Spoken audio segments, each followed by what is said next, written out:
Today we'll be making Toscana soup.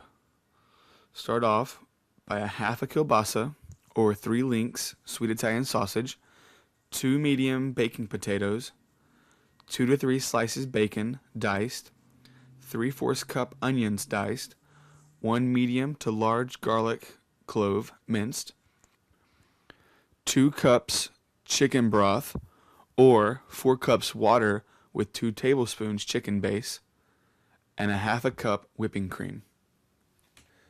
And if you just want to make a couple of slices throughout the onion, this is an easier way to make diced onions.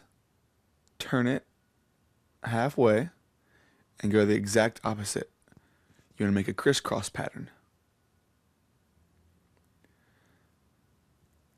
After you do this, you want to put it on its side